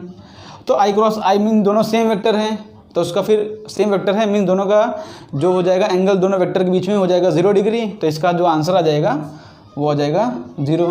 उसी तरह से जे क्रॉस जे होगा, उसका जो आंसर आएगा वो हो जाएगा 0, और के क्रॉस के उसका भी जो आंसर आएगा वो हो जाएगा 0। तो इसको साथ में इस तरह लिखते हैं हम कि आई क्रॉस आई, जे क्रॉस जे या के क्रॉस के पूछा, तीनों का जो आंसर आएगा इक्वल टू 0 आएगा। I cross i equal to 0, j cross j equal to 0, k cross के इक्वल टू 0। 0 क्यों है? बिकॉज सेल्फ के साथ क्रॉस प्रोडक्ट, जैसे आई क्रॉस आई मीन्स दोनों आई और आई दोनों सेम ही डायरेक्शन में होंगे, एंगल 0 हो जाएगा, इसलिए जो आंसर आएगा हमारा वो हो जाएगा 0। ठीक है, 0 वेक्टर आएगा। ओके, हम 0 वेक्टर अज्यूम करते हैं, जैसे कि मैंने आपको पहले लेक्चर में बताया था कि जो 0 होता है वो 0, अगर इसका जो आंसर है हमेशा आंसर तो हमेशा वेक्टर आता है, तो 0 वेक्टर इसको इस तरह से हम लिखेंगे। ठीक है, 0 वेक्टर, और इसका मैग्नीट्यूड जो है वो तो 0 है, और डायरेक्शन जो है वो तो एनी आर्बिट्रेरी डायरेक्शन होता है। इसको मैंने आपको पहले लेक्चर में बताया था जब मैंने टाइप्स ऑफ वेक्टर बताया था, उसके अंदर एक वो वेक्टर होता है 0 वेक्टर। इसका जो आंसर आया वो 0 आया, इसका मैग्नीट्यूड होता है 0 और डायरेक्शन होता है आर्बिट्रेरी, कोई भी डायरेक्शन ले लो, बिकॉज 0 का तो कोई डायरेक्शन होता नहीं इसलिए। तो देखो यहाँ पर आई जे के हैं, तो दोनों का हमने सेल्फ के साथ क्रॉस प्रोडक्ट किया तो आंसर आया 0 वेक्टर। अब हम इसको आई क्रॉस जे करते हैं, यहाँ पर देखो आई क्रॉस जे, तो आई क्रॉस जे के लिए क्या करोगे आप? आई पे देखो, आई देखो 2 वेक्टर टेल से टेल ज्वाइन है, आई और जे, और आई और जे की तरफ फिंगर करोगे तो आउट, देखो आई से जे तक कर्ल करोगे फिंगर तो बाहर आएगा इस तरफ, तो थंब हमारा कहाँ पॉइंट कर रहा है? आउटसाइड, वो जो कि है के वेक्टर जो है आई जे के परपेंडिकुलर होता है, ये हमारा आई जे प्लेन है, उसके परपेंडिकुलर है के वेक्टर, तो आई क्रॉस जे का हमारा जो आंसर आ जाएगा वो हो जाएगा के कैप। ठीक है, आई क्रॉस जे का हमारा आंसर क्या आया? के कैप। अब जे क्रॉस के करते हैं हम यहाँ पर, जे क्रॉस के, तो जे क्रॉस के का आंसर क्या आएगा? ये हमारा जे और के का प्लेन है हमारा, तो जे से लेके के तक मैं कर्ल करूँगा, तो जे से लेके के तक मैं कर्ल करूँगा। देखो यहाँ पर इस तरह से देखो, मैं जे से लेके के तक कर्ल कर रहा हूँ, तो जे और के परपेंडिकुलर जो होता है वो होता है आई वेक्टर, तो जे क्रॉस के का जो आंसर आ जाएगा वो हो जाएगा आई वेक्टर। ठीक है, अब के क्रॉस आई ढूंढता हूँ मैं, के क्रॉस आई, तो के से लेके आई तक मैं कर्ल करूँगा अपना फिंगर, देखो के से लेके आई तक कर्ल करूँगा अपना फिंगर, तो जो परपेंडिकुलर डायरेक्शन आएगा वो आ जाएगा जे वेक्टर, बिकॉज जे वेक्टर जो है आई के परपेंडिकुलर होता है। इसको ड्रॉ नहीं कर सकते इसलिए मैंने इस तरह से ड्रॉ किया है, तो इसका जो आंसर आ जाएगा वो हो जाएगा के वेक्टर। तो इतना आप समझ गए कि आई क्रॉस जे का आंसर क्या आएगा? के क्रॉस आई का आंसर आएगा जे वेक्टर। ठीक है, उस उल्टा करें तो हम अगर जे क्रॉस आई करें तो यहाँ पर अगर जे क्रॉस आई करें तो जैसा मैंने आपको बताया था कि अगर आई क्रॉस जे का आंसर के वेक्टर आता है तो जे क्रॉस आई का मीन्स उसके अपोजिट का आंसर क्या आ जाएगा, माइनस के वेक्टर।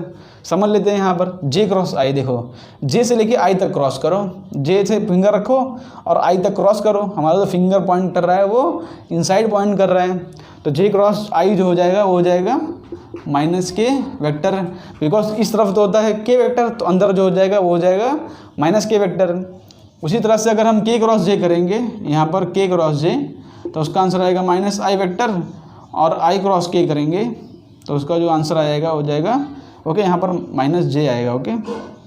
तो आई क्रॉस के हमारा जो आंसर आ जाएगा वो हो जाएगा माइनस जे वेक्टर। तो यहाँ पर देख रहे हो बहुत से कॉम्प्लिकेटेड टर्म आ रहे हैं, मीन्स डायरेक्शन सबका अलग अलग आ रहा है, किसी का आई आ रहा है, किसी का माइनस आई आ रहा है, तो इसको याद करने में बहुत ही कन्फ्यूजन होते हैं। बच्चे इसको याद तो कर सकते हैं लेकिन याद करने में बहुत ही कन्फ्यूजन होगा। जैसे मैंने पूछ लिया अब आई क्रॉस के क्या होगा, तो आई क्रॉस के जे होगा कि माइनस जे होगा, वो आपको याद करने में कन्फ्यूजन होता है। तो इसको किस तरह से याद किया जाए वो हम यहाँ पर देखते हैं, बिकॉज बहुत सारे टर्म है, आई क्रॉस आई, जे क्रॉस जे और के, ये सब कौन सा माइनस आएगा प्लस आएगा वो हम देखते हैं इसको किस तरह से याद किया जाए। तो यहाँ पर शॉर्टकट फॉर रिमेंबरिंग लिखते हैं, यहाँ पर शॉर्टकट टू रिमेंबर। ठीक है, आपको करना क्या है इसको रिमेंबर करने के लिए, आपको क्लॉकवाइज डायरेक्शन में आई जे के लिख लो, यहाँ पर आई जे के लिख लो क्लॉकवाइज डायरेक्शन में इस तरह से आई जे के ओके। तो यहाँ पर लिखो यहाँ पर कि अगर क्लॉकवाइज मूव करेंगे यहाँ पर अगर हम क्लॉकवाइज मूव करेंगे तो हमारा जो आंसर आएगा वो आएगा पॉजिटिव, और एंटी क्लॉकवाइज मूव करेंगे तो हमारा जो आंसर आएगा वो आ जाएगा नेगेटिव।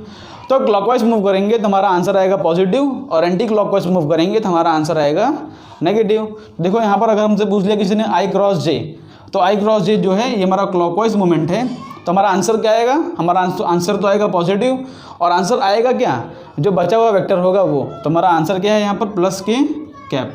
देखो हमारा आंसर यहाँ पर प्लस के कैप आया था। उसी तरह से कोई हमसे पूछ ले जे क्रॉस के, तो फिर से हम क्लॉकवाइज मूव कर रहे हैं, तो जे क्रॉस के मूव किया तो क्लॉकवाइज मूव किया, इसलिए आंसर आएगा पॉजिटिव, और क्या आंसर आएगा, बचा जो वेक्टर है वो, ये देखो जे क्रॉस के किया तो क्या बचा आई, तो हमारा आंसर आएगा आई। समझ गए किस तरह से। किसी ने हमसे पूछा के क्रॉस आई, तो के क्रॉस आई जाओ, ये भी क्लॉकवाइज मूवमेंट है, तो हमारा जो आंसर आएगा वो बचा हुआ वेक्टर आएगा जे वेक्टर और पॉजिटिव आएगा। ठीक है, जब क्लॉकवाइज मूवमेंट करेंगे तो आंसर आएगा पॉजिटिव। बट किसी ने हमको जे क्रॉस आई पूछ लिया, जे क्रॉस आई, तो जे क्रॉस आई के लिए हम एंटी क्लॉकवाइज मूव कर रहे हैं, तो एंटी क्लॉकवाइज जब मूव करेंगे तो आंसर आएगा नेगेटिव। और क्या नेगेटिव आंसर आएगा, क्या जो बचा हुआ वैल्यू रहेगा वो। देखो जे क्रॉस आई किया तो क्या के वेक्टर, और एंटी क्लॉकवाइज मूव किया इसलिए नेगेटिव। जैसे कि आई क्रॉस के पूछ लिया हमको, देखो आई क्रॉस के, ये रहा आई क्रॉस के, तो आई क्रॉस के का आंसर क्या आएगा जे, और एंटी क्लॉकवाइज इसलिए आए माइनस जे। के क्रॉस जे पूछा है यहाँ पर, देखो के क्रॉस जे, के क्रॉस जे पूछा है हमको, तो एंटी क्लॉकवाइज मूव कर रहे हैं तो आंसर आएगा माइनस आई कैप। तो इसको आपको बना के हमेशा कर लेने का, जिससे आपको कन्फ्यूज़न ना हो। ठीक है, तो इतना समझ गए आप, तो इसको रफ कर लेते हैं। अब देख लेते हैं कि क्रॉस प्रोडक्ट की प्रॉपर्टी क्या है, मीन्स उसका कुछ इंपॉर्टेंट नोट्स देख लेते हैं एक दो। तो क्रॉस प्रोडक्ट के बारे में दो इंपॉर्टेंट नोट्स हैं जो कि आपको हमेशा याद रखना चाहिए और जो कि बहुत ही इंपॉर्टेंट है। तो दो नोट्स यहाँ पर देख लेते हैं हम। पहला नोट क्या है, the magnitude of cross product, the magnitude of cross product gives area of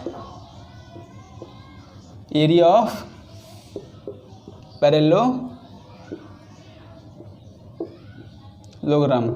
the magnitude of cross product give the area of a parallelogram. ये हमारा पहला क्वेश्चन है, मतलब पहला हमारा पॉइंट है कि क्रॉस प्रोडक्ट का जो मैग्नीट्यूड होता है, मीन्स ए क्रॉस बी जो होता है, इसका जो मैग्नीट्यूड होता है ये एरिया ऑफ ए पैरेललोग्राम होता है। अब इसको समझते हैं, इसका मैग्नीट्यूड का आंसर क्या आता है, A into B into sine theta. तो देखते हैं अब किस तरह से आता है। देखो हम पैरेललोग्राम ड्रॉ करते हैं। यहाँ पर इसका कंडीशन है कि दो वेक्टर, देखो यहाँ पर रुको लिखता हूँ मैं इसको। ठीक है, तो यहाँ पर पैरेललोग्राम कंप्लीट करेंगे तो किस तरह कंप्लीट होगा, इस तरह से। देखो यहाँ पर हमारे पास दो वेक्टर्स हैं। ठीक है, दो वेक्टर कौन से हैं, A vector and to vector.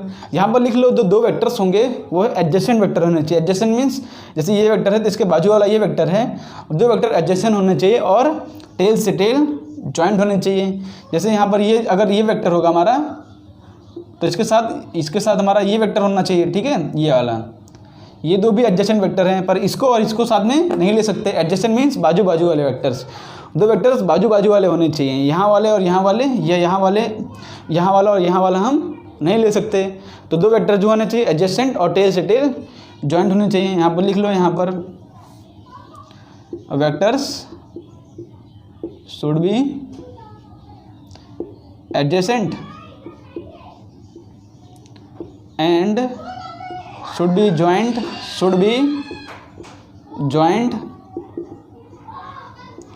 from tail to tail।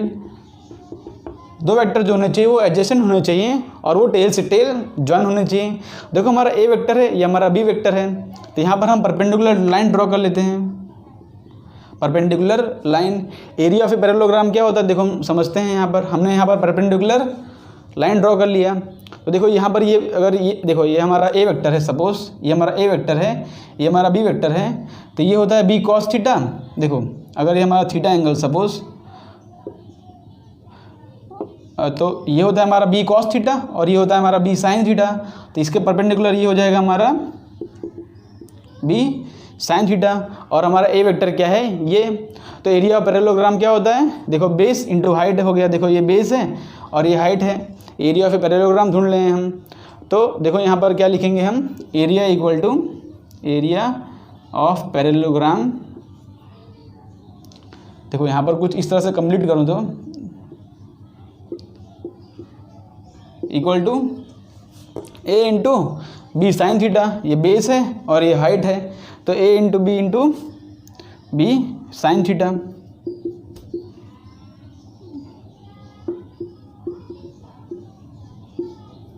ठीक है, तो एरिया ऑफ पैरेललोग्राम क्या आ रहा है, बेस इंटू हाइट आ रहा है, तो A into B sine theta हो गया। तो इसका आंसर क्या आ गया, ये ए इंटू ए, ठीक है, तो ए बी साइन थीटा आ गया, जो कि इक्वल है ए क्रॉस बी के। तो जो एरिया ऑफ पैरेललोग्राम होता है वो होता है ए क्रॉस बी। इसको कुछ इस तरह से भी समझ सकते हो कि यहाँ पर आप ट्रायंगल कंप्लीट कर लो, यहाँ पर आप ट्रायंगल कंप्लीट कर लो, तो देखोगे कि ये ट्रायंगल और ये ट्रायंगल दोनों एग्जैक्टली इक्वल है। तो जो अगर ट्रायंगल का जो एरिया आएगा उसको मल्टीप्लाई बाय 2 कर दूंगा तो पैरेललोग्राम का एरिया आ जाएगा। तो आप ट्रायंगल का एरिया फाइंड करने के लिए क्या करते हो, half into base into height करते हो। तो हाफ लिखा और बेस क्या है हमारा, बेस है ए और हाइट क्या है हमारा बी इंटू साइन थीटा। तो देखो ये हमारा एरिया ऑफ ट्रायंगल आया।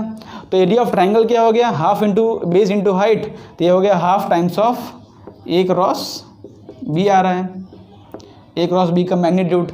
तो लेकिन जो पैरेललोग्राम होगा वो 2 times of area of triangle होगा। देखो ये एरिया और ये एरिया मिला के, तो एरिया पैरेललोग्राम होगा 2 टाइम्स ऑफ, तो इसको हम 2 टाइम्स करेंगे तो equal to A cross B आ जाएगा।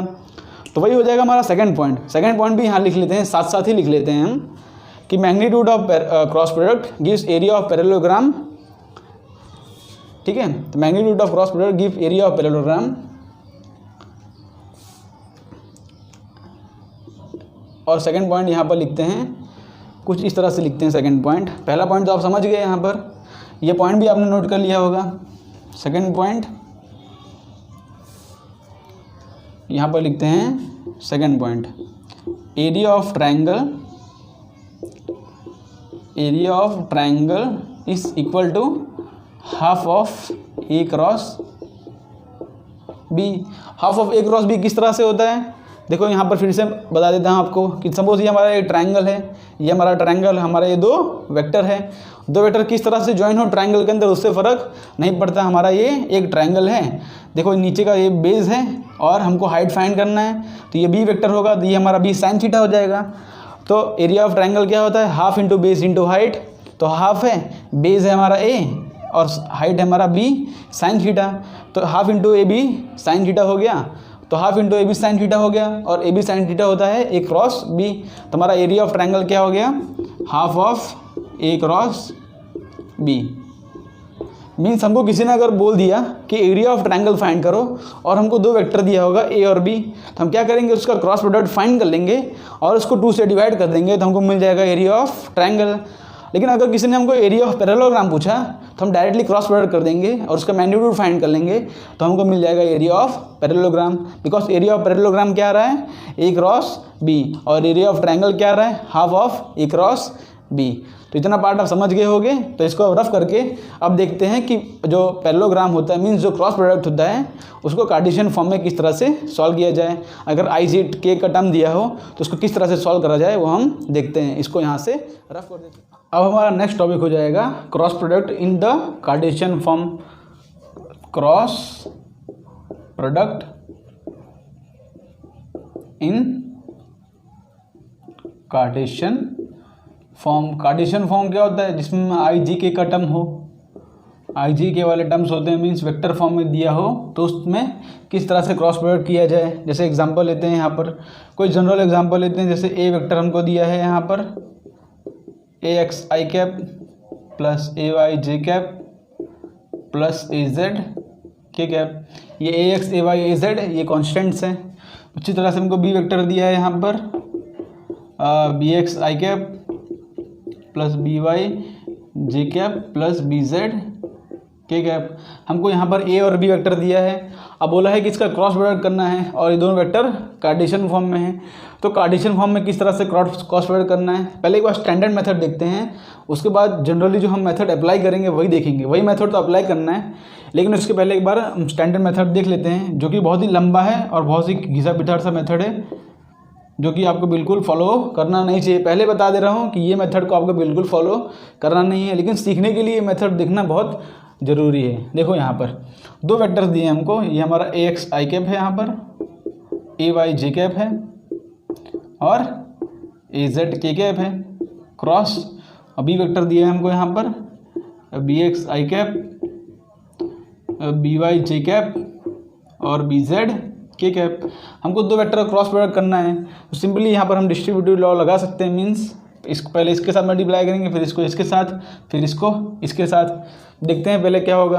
देखो ए एक्स इंटू बी एक्स करते हैं यहाँ पर, तो होगा ए एक्स बी एक्स और ब्रैकेट में क्या आ रहा है यहाँ पर आई क्रॉस आई आएगा।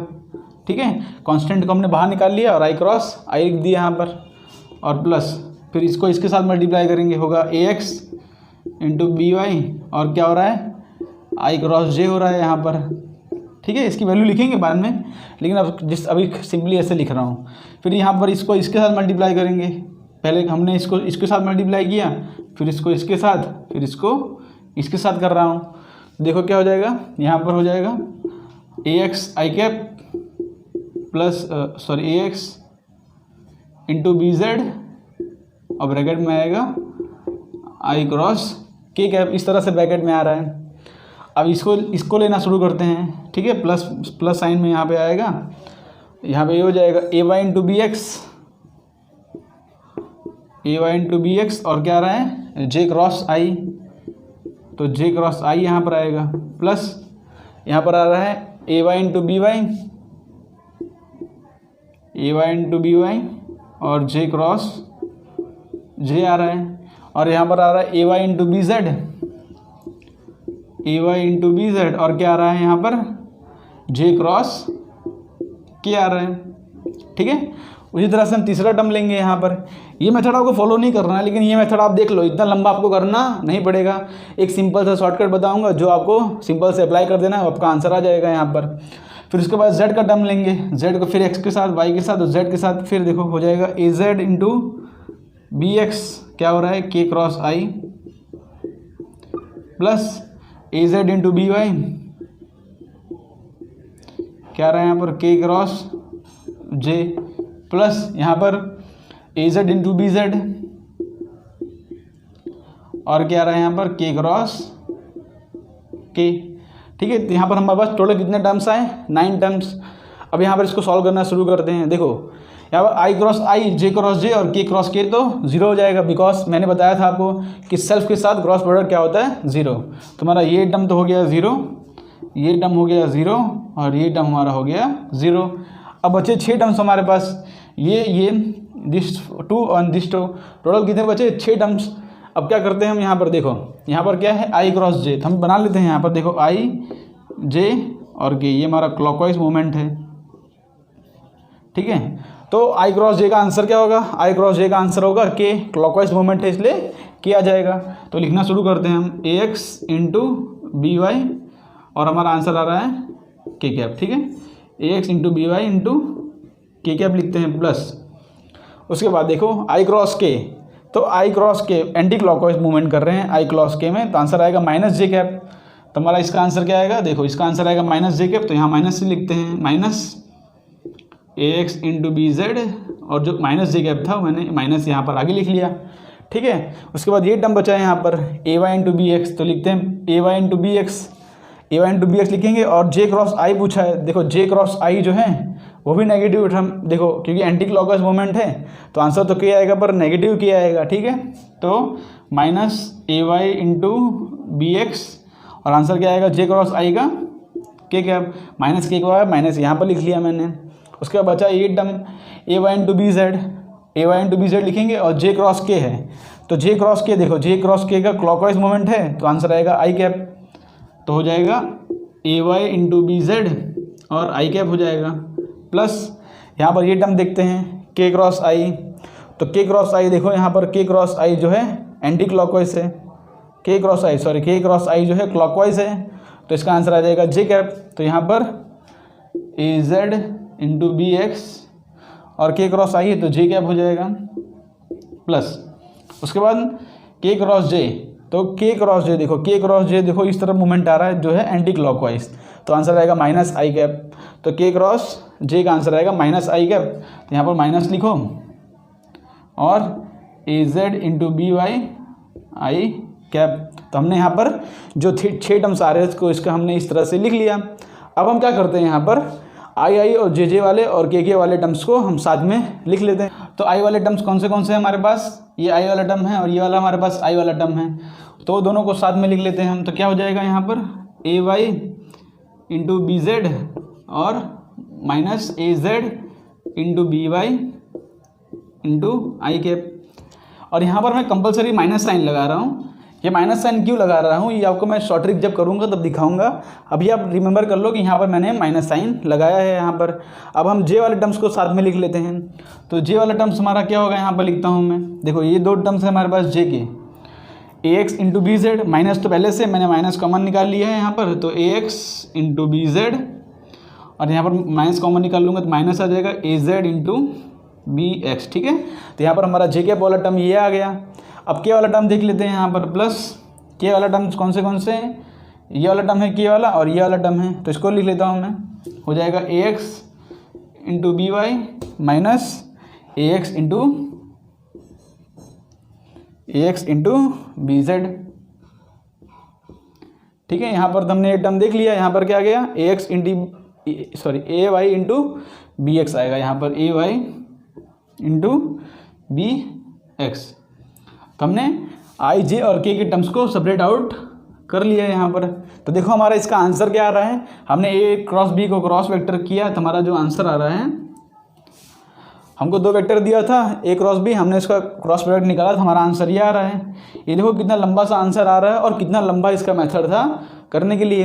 तो आंसर तो यही आता है, लेकिन ये आंसर शॉर्ट ट्रिक से किस तरह से आता है वो हम देखते हैं इसको। इसका आंसर आप नोट करके रख लो बुक में कि इसका आंसर ये आ रहा है, बाद में लास्ट में मैच कर लेना कि यही आंसर आ रहा है कि नहीं। चलो मैं भी क्या करता हूँ, ऊपर इसको लिख देता हूँ यहाँ पर ऊपर वो आंसर नोट कर लेते हैं, उसके बाद शॉर्ट ट्रिक अप्लाई करते हैं, देखते हैं शॉर्ट ट्रिक से वो आंसर आता है कि नहीं। एक्चुअली शॉर्ट ट्रिक नहीं, वो भी एक मेथड ही है करने का, लेकिन उसको जनरली सब शॉर्ट ट्रिक कहते हैं। ए जेड इंटू बी वाई वो जनरली स्टैंडर्ड मेथड ही है, डिटर्मिनेंट वाला मेथड होता है, उससे हम करेंगे इसको। उसको शॉर्ट ट्रिक बोलना ठीक नहीं रहेगा बिकॉज वो तो एक जनरल मेथड है, लेकिन वो मेथड इससे काफ़ी ईजी है। तो यहाँ पर क्या कर रहा हूँ मैं, ऊपर ये जो आंसर है इसको नोट करके रख ले रहा हूँ कि मेरा आंसर क्या आ रहा है इसके अंदर। बाद में इसको किस तरह से फाइंड करना है वो आपको दिखाऊंगा एक इजी मेथड से, ठीक है। तो क्या करता हूँ, इसको यहाँ से रफ कर देता हूँ, ठीक है। तो हमारा आंसर हमने यहाँ पर नोट करके रखा है। अब इसको शॉर्ट ट्रिक से अप्लाई करके करते हैं। हमारे पास दो वेक्टर कौन से दिए थे? ए वेक्टर दिया था हमको ए एक्स आई कैप, ए वाई जे कैप, ए जेड के कैप, और उसी तरह से हमको बी वेक्टर क्या दिया था? बी एक्स आई कैप, बी वाई जे कैप प्लस बी जेड के कैप। हमको दो वेक्टर्स दिए थे। अब इसको शॉर्ट ट्रिक से करते हैं। Short trick means determinant method से करते हैं। डिटर्मिनेंट मेथड जो कि मोस्ट कॉमनली यूज्ड मेथड है। स्टैंडर्ड मेथड से कभी सॉल्व नहीं किया जाता, इसको सॉल्व किया जाता है डिटर्मिनेंट मेथड से। तो इसको किस तरह, पहले हमने फील समझ लिया कि मतलब जो एक्चुअल कॉन्सेप्ट होता है इस मल्टीप्लिकेशन ऑफ वेक्टर का क्रॉस प्रोडक्ट में, हमने अभी मल्टीप्लाई करके देख लिया कि इसका आंसर आता है ये वाला। लेकिन अब इसको देखते हैं कि डिटर्मिनेंट मेथड से वही आंसर आता है कि नहीं। तो डिटरमिनेंट मेथड क्या कहता है कि अगर हमको फाइंड करना है ए क्रॉस बी, अगर हमको फाइंड करना है ए क्रॉस बी, तो यहाँ पर क्या करो, यहाँ पर डिटरमिनेंट ड्रॉ कर दो इस तरह से। डिटरमिनेंट ड्रॉ कर दो इस तरह से। पहला रो में लिखो, पहला इस तरह से रो में आई यहाँ लिखो, यहाँ पे लिखो जे कैप, यहाँ पे लिखो के कैप। उसके बाद ए क्रॉस बी है ना, तो पहले ए वाला टर्म लिखो। ए वाला टर्म्स क्या है हमारे पास? आगे के coefficients A x, A Y और ए जेड। पहले ए है ना, इसलिए ए वाला टर्म लिखा। अगर पहले बी होता तो हम पहले बी वाला टर्म लिखते हैं यहाँ पर। तो ए क्रॉस बी पूछा है तो पहले ए वाला टर्म लिखा, उसके बाद बी वाला टर्म लिखो यहाँ पर। यहाँ पे हो जाएगा बी एक्स बी वाई और हो जाएगा बी जेड। तो क्या करना है, पहले सबसे पहले आई जे के लिखना है ऊपर, A x A y A z, B x B y B z. अब देखो इसको सॉल्व किस तरह से करना है। सॉल्व इस तरह से करना है डिटरमिनेंट मेथड से। पहले क्या करना है, सबसे पहला स्टेप यहाँ पर इस तरह से बना लो पहले, into i cap minus of this into J cap plus this into के कैप। आई का टर्म कुछ आएगा, जे का टर्म कुछ आएगा, के का टर्म कुछ आएगा। उसको फाइंड करने के लिए क्या करना है, सबसे पहले हम आई वाला टर्म करेंगे तो आई वाला रो और आई वाला कॉलम दोनों हमको भूल जाना है। यहाँ पर क्या करना है हमको, आई वाला रो और आई वाला कॉलम, सपोज ये हम भूल गए, ठीक है, ये हम भूल गए। हमारे पास बचा कौन सा टर्म, देखो आई वाला रो मीन्स ये वाला रो और ये वाला कॉलम, ये दोनों हम भूल गए यहाँ पर। तो बचा कौन सा, ये चार टर्म बचा। तो ये चार टर्म क्या आ रहा है यहाँ पर, इसको लिखता हूँ। यहाँ पर आ रहा है A x A Y, sorry A y ए, चार टर्म कौन से आ रहे हैं इसको भूलने के बाद, A y A z, A y A z, B y B z, ये चार टर्म्स आ रहे हैं इसको। अब इसको सॉल्व किस तरह से करना है, पहले इन दोनों वेक्टर को मल्टीप्लाई करना है, इन दोनों को याद रखना, पहले इसको ही मल्टीप्लाई करना है, पहले इसको मल्टीप्लाई नहीं करना है, पहले इसको ही मल्टीप्लाई करो, ठीक है। इसको मल्टीप्लाई करोगे तो आंसर क्या आएगा, ए वाई इंटू बी जेड, और उसके बाद बीच में माइनस साइन लगाना है कंपलसरी, और इन दोनों को मल्टीप्लाई करना है, ठीक है। सबसे पहले इन दोनों को मल्टीप्लाई करना है, फिर इन दोनों को, ओके। इस तरह से नीचे जाना है, फिर इस बाद ये दोनों को मल्टीप्लाई करना है। तो A y into B z minus B y into A z. तो आई वाला रो का आंसर क्या आ जाएगा यहाँ पर, इसको क्लोज करने के बाद क्या होगा यहाँ पर, A y into B z minus B y into A z. I row को क्लोज करो, आई कॉलम को क्लोज करो, और देखो यहाँ पर जो बचे उन दोनों को इस तरह से और इस तरह से, इस तरह से और इस तरह से मल्टीप्लाई करना है। तो आई का काम तो हमारा हो गया। अब उसी तरह से हमको जे और के दोनों में करना है। हमको आई में हमने कर लिया, सेम टू सेम जे और के में करना है। तो अगर जे वाला टर्म हमको फाइंड करना होगा, बीच में माइनस साइन तो आएगा, उसको तो आपको याद रखना है, ठीक है। यहाँ पर माइनस साइन आएगा, वो तो आपको याद रखना ही है। हमको ढूंढना है जे वाला टर्म। तो जे वाला टर्म के लिए हम जे वाला रो और जे वाला कॉलम, ये रो और ये कॉलम हम भूल जाएंगे। देखो ये रो और ये कॉलम हम भूल जाएंगे, तो बचेगा कौन सा टर्म, ए एक्स बी एक्स ए जेड बी जेड। क्या बचेगा यहाँ पर, ए एक्स बी एक्स। आपको साइड में लिखना नहीं है ऐसे, लेकिन अभी पहली बार सिखा रहा हूँ इसलिए साइड में लिख रहा हूँ इस तरह से। आप डायरेक्ट मल्टीप्लाई करो। देखो ये दो टर्म हमने छोड़ दिया, बचेगा कौन सा, ये चार टर्म्स। तो A x into B z minus B x into A z, A x into B z minus B x into A z. क्या आ जाएगा answer, A x into B z minus B x into A z. ये समझे आप जे का term किस तरह लिखना है। जे का टर्म लिखने के लिए जे का रो और जे का कॉलम क्लोज कर दो, उसके बाद मल्टीप्लाई करना है, ठीक है। पहले ये वाला टर्म को मल्टीप्लाई करना है, उसके बाद ये वाले टर्म को मल्टीप्लाई करना है। उसी तरह से के का फाइंड करना हो तो के का रो और के का कॉलम क्लोज कर दो। तो यहाँ पर कौन से चार टर्म्स बच रहे हैं, ये चार टर्म बच रहे हैं। तो A x into B y minus B x into A y, A x into B y minus B x into A y, A x into B y minus B x into A y, A x into B y minus B x into A y. तो i जे के term किस तरह से लिखना है आपने देख लिया, और देख सकते हो यहाँ पर इसका और ये वाला आंसर दोनों एक्जैक्टली मैच कर रहा है। यहाँ पर देखो, यहाँ पर A y into B Z, A y into B Z, A z into B Y, A z into B Y, ठीक है। तो मैग्नीट्यूड्स हैं आपस में, और आई कैप यहाँ पर। फिर जे का टर्म देख लो यहाँ पर, A x into B z minus B x into A z, A x into B y minus B x into A y. तो एक्जैक्टली जो आंसर वहाँ पर आ रहा है वही आंसर डिटरमिनेंट मेथड से भी आता है। तो कभी भी आपको अगर वेक्टर फॉर्म में मीन्स कार्टेशियन फॉर्म में आपको दिया हो तो आपको हमेशा डिटरमिनेंट मेथड वाला लगा के आपको उसको सॉल्व कर लेना है, ठीक है। ये था इसका डिटरमिनेंट का मेथड। पहले आई को फाइंड करने के लिए आई के कॉलम और आई का रो क्लोज कर दो, और जो बचेगा उसको पहले इसको मल्टीप्लाई करना है, पहले इस तरह से मल्टीप्लाई करना है, बाद में इस तरह से, पहले इस तरह से और बाद में इस तरह से नहीं करना है, पहले इस तरह मल्टीप्लाई करना है, बाद में इस तरह से, ठीक है। A x into B z minus B y into A z. उसके बाद जे का कॉलम क्लोज करो, तो A x into B z minus B x into A z, mind में क्लोज करो, ठीक है। देखो के और के का कॉलम माइंड में भूल जाओ इसको, तो बचा कौन सा, A x into B y minus B x into A y. तो उस तरह से निकाल के इसका आंसर लिखा जाता है। तो क्रॉस प्रोडक्ट में कार्टेशियन फॉर्म किस तरह किया जाता है हमने यहाँ पर देख लिया। अब हम क्या करते हैं, इसका क्वेश्चन करना शुरू करते हैं, ठीक है। तो इसको यहाँ पर से रफ करके क्वेश्चन लेना शुरू करते हैं। देखो यहाँ पर पहला क्वेश्चन जो है आपकी स्क्रीन पर आ चुका है। क्वेश्चन में क्या बोला है, the torque of a force F, हमको फोर्स दिया है यहाँ पर, is this much acting along a point R this much from the origin B. तो हमको ढूंढना है यहाँ पर टॉर्क। क्वेश्चन में क्या बोला है हमको, यहाँ पर टॉर्क फाइंड करना है। तो टॉर्क का फॉर्मूला मैंने आपको स्टार्टिंग में लेक्चर में बताया था, जो कि होता है आर क्रॉस एफ।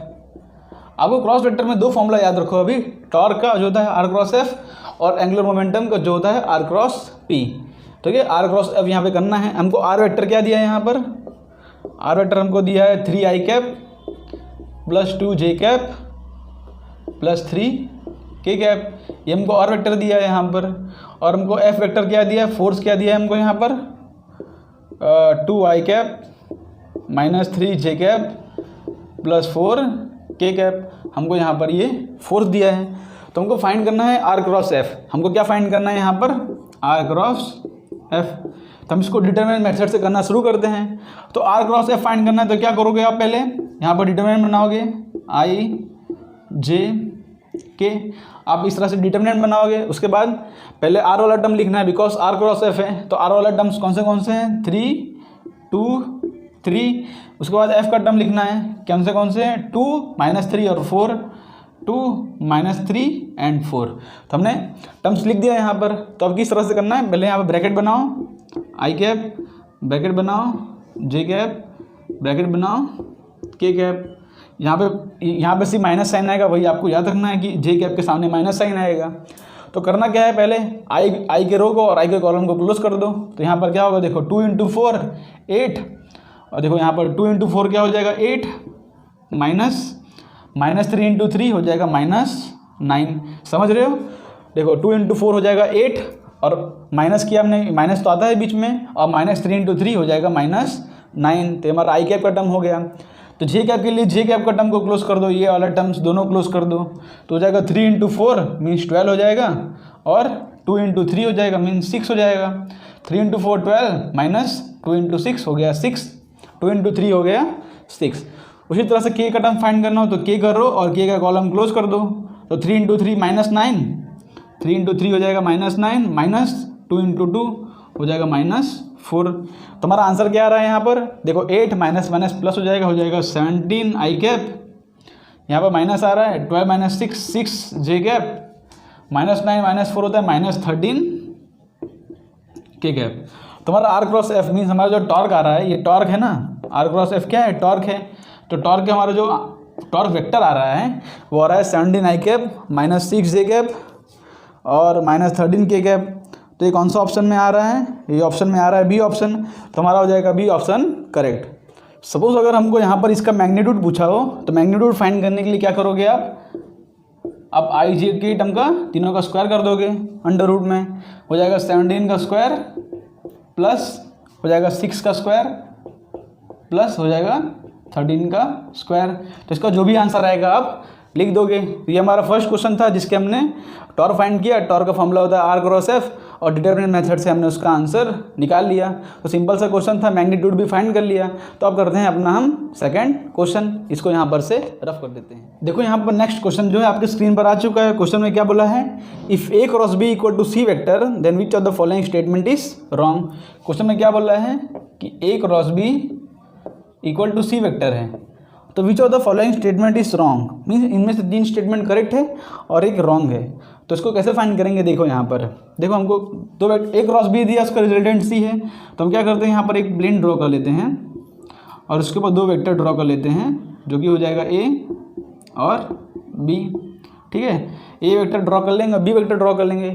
तो ए क्रॉस बी का जो आंसर आएगा वो या तो इस तरफ आएगा या तो इस तरफ आएगा। ए क्रॉस बी का आंसर सी आ रहा है, ए क्रॉस बी इसका आंसर इस तरफ आएगा। ठीक है, ओके, इसी तरफ आएगा बिकॉज ए क्रॉस बी बोला है, तो आंसर आएगा इस तरफ जो कि परपेंडिकुलर होगा ए वेक्टर के भी और बी वेक्टर के भी। तो देखो पहला ऑप्शन दिए सी वेक्टर, जो हमारा रिजल्टेंट वेक्टर है सी वेक्टर, बोला है C vector is perpendicular to A vector. तो पहला ऑप्शन तो सही है बिकॉज जो सी वेक्टर है वो परपेंडिकुलर टू ए वेक्टर है, वो भी सही है। फिर दूसरा बोला C vector is perpendicular to B vector, तो सी वेक्टर बी वेक्टर के भी परपेंडिकुलर होगा, यही तो क्रॉस प्रोडक्ट की प्रॉपर्टी है, तो बी ऑप्शन भी सही है। तीसरा है C vector is perpendicular to A plus B vector. अब देखो यहाँ पर समझते हैं, C vector is perpendicular to A plus B, तो देखो ए और बी है, ए प्लस बी फाइंड करने के लिए हम क्या करते थे, यहाँ पर पैरेललोग्राम कंप्लीट करते थे, याद है कि नहीं, तीसरे चौथे लेक्चर में, और यहाँ पर इसका रिजल्टेंट निकलता था।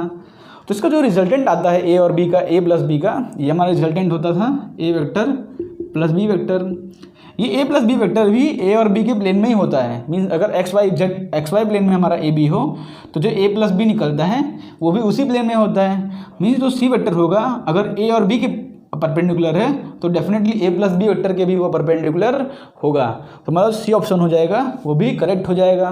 क्यों हमारा सी ऑप्शन करेक्ट है, because A plus B vector जो होता है वो ए और बी के प्लेन में ही लाई करता है। इस सी वेक्टर इस प्लेन के परपेंडिकुलर है, तो ए प्लस बी वेक्टर जो है उसके परपेंडिकुलर हो जाएगा सी वेक्टर, तो सी ऑप्शन भी हो जाएगा करेक्ट। चौथा है, देखो चौथा, अब तो 3 करेक्ट हो गया, चौथा रॉन्ग होगा। अब चौथा रॉन्ग किस लिए होगा समझाता हूँ। C vector is perpendicular to A cross B vector. देखो A cross B means A cross B निकाला हमने आंसर, ये हमारा हो जाए सी वेक्टर। बोल रहे हैं C vector is perpendicular to A cross B, but हमारा ए क्रॉस बी अगर आंसर आएगा ए क्रॉस बी का, तो ए क्रॉस बी का आंसर तो कुछ इस तरह से आएगा, है ना। तो सी वेक्टर जो हो जाएगा उसके पैरेलल है, बिकॉज ए क्रॉस बी का आंसर क्या आता है, ए क्रॉस बी एक वेक्टर है जिसका आंसर यहाँ पर आता है, और सी भी वही वेक्टर है, तो सी वेक्टर उसके क्या है, उसके पैरेलल है, उसके परपेंडिकुलर नहीं है। इसलिए हमारा जो डी ऑप्शन है वो हो जाएगा रॉन्ग, बिकॉज सी ही तो ए क्रॉस बी है, ए क्रॉस बी का आंसर क्या है सी, सी जो होगा उसके पैरेलल होगा, उसके परपेंडिकुलर तो नहीं होगा, इसलिए ये ऑप्शन हमारा हो जाएगा रॉन्ग। तो ये अच्छा क्वेश्चन था कॉन्सेप्चुअल, तो इसको रफ करके हम अपना करते हैं नेक्स्ट क्वेश्चन। देखो यहाँ पर तीसरा क्वेश्चन दिया है जो कि बहुत ही सिंपल सा क्वेश्चन है। The area of parallelogram represented by the vectors. हमको 2 वेक्टर पूछा है और एरिया ऑफ पैरेललोग्राम पूछा है। इसमें कॉन्सेप्ट क्या होता है, मैंने आपको सिखाया था कि एरिया ऑफ पैरेललोग्राम जो होता है वही जो ए क्रॉस बी का वेक्टर का जो आंसर होता है, ए क्रॉस बी का जो मैग्नीट्यूड होता है वही होता है एरिया ऑफ पैरेललोग्राम। तो एरिया ऑफ पैरेललोग्राम क्या होता है, ए क्रॉस बी वेक्टर के मैग्नीट्यूड का आंसर। तो हमको ए वेक्टर क्या दिया है यहाँ पर, कॉन्सेप्ट तो इसमें इतना ही था कि एरिया ऑफ पैरेललोग्राम होता है ए क्रॉस बी के मैग्नीट्यूड का आंसर। बाकी सब तो मैथमेटिकल स्टेप रह गए हैं, आपको सिर्फ सॉल्व करना है, सिर्फ वो डिटरमिनेंट ले लेके 2i cap plus 3j cap, और बी वेक्टर क्या दिया है हमको i cap plus 4j cap. इसको आप डायरेक्टली मल्टीप्लाई करके भी कर सकते हो बिकॉज टोटल 4 ही टर्म्स आएंगे, या तो आप डिटरमिनेंट मेथड से भी कर सकते हो। तो मैं आपको दोनों मेथड से यहाँ पर करके दिखाता हूँ। यहाँ पर सबसे पहले डायरेक्टली मल्टीप्लाई करके दिखाता हूँ। एक्चुअली डिटरमिनेंट मेथड हम लोग इसलिए यूज़ करते हैं क्योंकि 3 टर्म्स आते हैं, टोटल 9 टर्म्स हो जाते हैं, बट यहाँ पर 4 ही टर्म्स होगा, तो हम डायरेक्टली मल्टीप्लाई करके भी कर सकते हैं इसको। देखो 2i cap plus 3j cap multiply by i cap plus 4j cap. Tension ना लो, आपको दोनों मेथड सिखाने वाला हूँ यहाँ पर। देखो पहले यहाँ पर इसको इससे मल्टीप्लाई करेंगे तो हो जाएगा 2 इंटू आई क्रॉस आई। ओके, ये तो 0 हो जाएगा बिकॉज आई क्रॉस आई क्या होता है, सेम वेक्टर के साथ क्रॉस प्रोडक्ट होता है 0।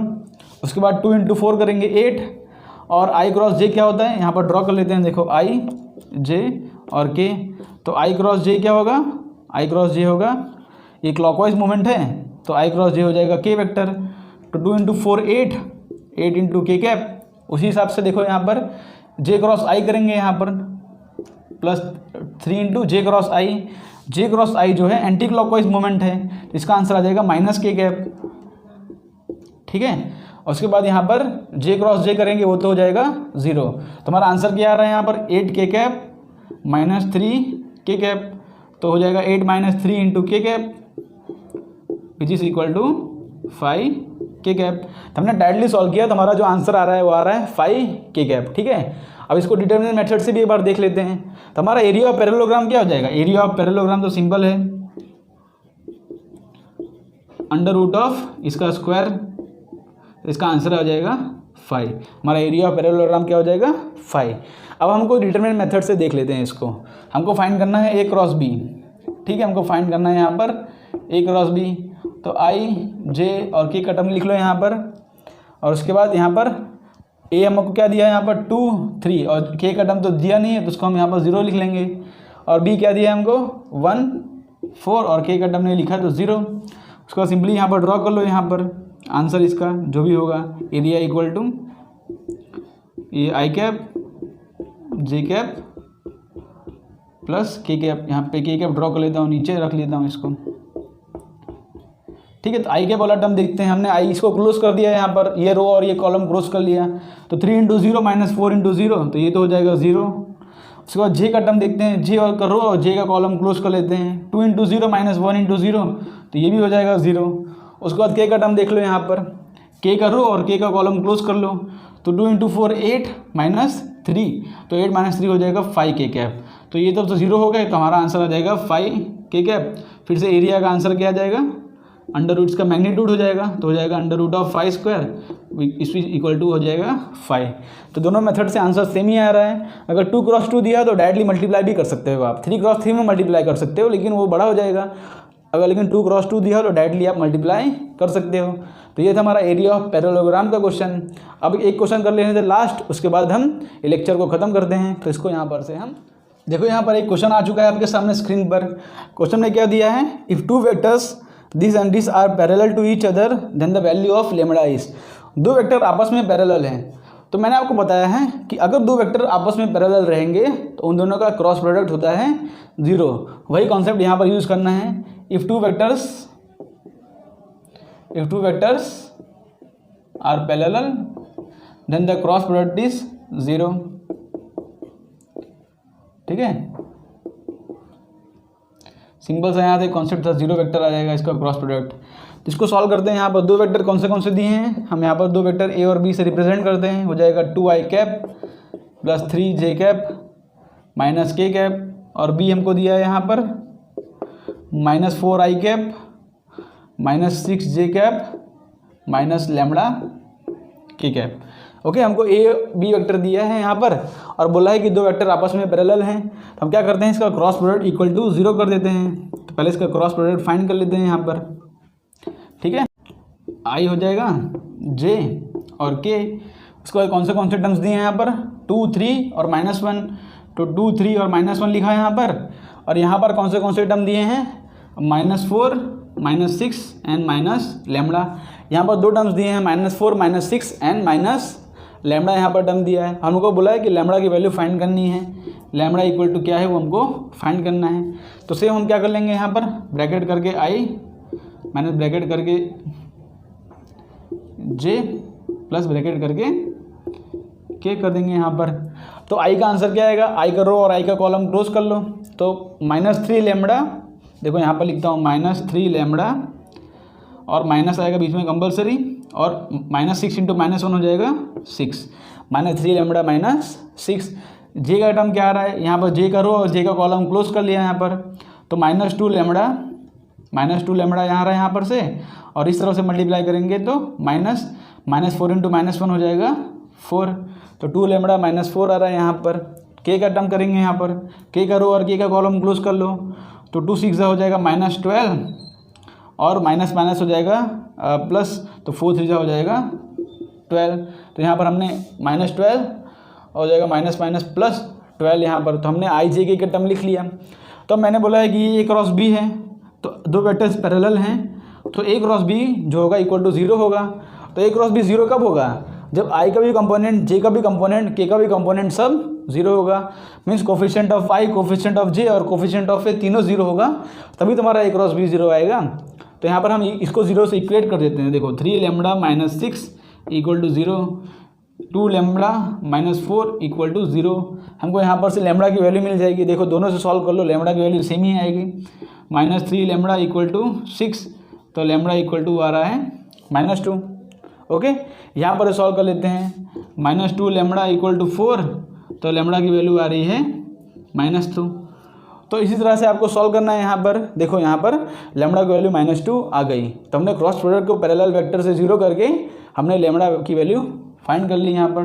तो लैम्बडा इक्वल टू -2 यहाँ पर। ठीक है, तो ये हमारा इस क्वेश्चन का सॉल्यूशन था। तो ऑप्शन देख लेते हैं यहाँ पर। देखो यहाँ पर लगता है क्वेश्चन लिखने में कुछ मिस्टेक हो गई मेरे से, इसलिए जो मेरा आंसर आ रहा है -2 आ रहा है। या तो ऑप्शन में मिस्टेक होगी, आप चेक कर लो यहाँ पर एक क्वेश्चन में मिस्टेक है कि ऑप्शन में मिस्टेक है, लेकिन मेथड तो आपको इसी तरह से लगाना है। ठीक है, ओके। तो आज के लेक्चर के लिए बस इतना ही। अभी तो ऐसी बेसिक सा लेक्चर था जिसके अंदर हमने क्रॉस प्रोडक्ट के कुछ हल्के फुल्के कुछ बेसिक से क्वेश्चन किए। अब हमारा जो नेक्स्ट लेक्चर आएगा रैपिड फायर वाला, उसके अंदर हम डॉट प्रोडक्ट और क्रॉस प्रोडक्ट के बेस पे अच्छे अच्छे क्वेश्चन लेंगे, जिसके अंदर दोनों के मिक्सचर वाला क्वेश्चन आता है। तो आज के वीडियो के लिए बस इतना ही। होप करता हूँ कि आपको ये वीडियो पसंद आया होगा और आपने लास्ट तक देखा है, तो उसके लिए आपको धन्यवाद। तो मिलते हैं आपको नेक्स्ट वीडियो में, तब तक के लिए बाय बाय। पढ़ाई करते रहो।